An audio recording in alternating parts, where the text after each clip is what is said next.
ചൂരൽമല കഴിഞ്ഞതു മുതൽ പോകുന്ന വഴി മുഴുവൻ മഴ പെയ്ത് നല്ലപോലെ കുതിർന്ന് കിടക്കുമായിരുന്നു. നമ്മുടെ ഒരു സുഹൃത്തിനെയും ഫാമിലിനെയും കാണാനായിട്ട് മുണ്ടക്കൈക്ക് തന്നെയാണ് പോകുന്നത്.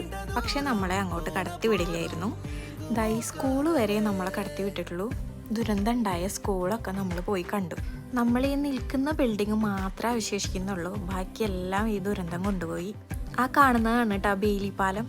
നമ്മൾ ചെല്ലുന്ന സമയത്ത് രക്ഷാപ്രവർത്തനങ്ങളൊക്കെ അവസാനിച്ചിട്ട് പോലുമില്ല. ഇരുട്ടായി തുടങ്ങുന്നത് കൊണ്ട് അവരെല്ലാം നിർത്തി വെച്ചിരിക്കുകയായിരുന്നു. ഒരുപാട് ചെയറും മേശയും ഒക്കെ ഇങ്ങനെ സ്കൂളിൻ്റെ നശിച്ച് കിടക്കുന്നുണ്ടായിരുന്നു അവശിഷ്ടങ്ങൾ. ഉരുൾപൊട്ടലിൻ്റെ അനുഭവമാണ് ആൾ പറഞ്ഞുകൊണ്ടിരിക്കുന്നത്. അവരൊന്നും ആ ആഘാതത്തിൽ നിന്ന് പുറത്തു വന്നിട്ടില്ല. ആളുടെ ബന്ധുക്കളൊക്കെ സേഫാണ്. പക്ഷെ അയൽവക്കക്കാരെല്ലാവരും പോയി എന്നാണ് പറയുന്നത്. ഒരുപാട് നേരം അവിടെ സ്പെൻഡ് ചെയ്യാനൊന്നും പറ്റില്ലായിരുന്നു. ഇരുട്ടാവുന്നതിന് മുൻപ് തന്നെ അവിടെ നിന്ന് ഇറങ്ങാൻ പറഞ്ഞു. പോലീസ് ഉണ്ടായിരുന്നു.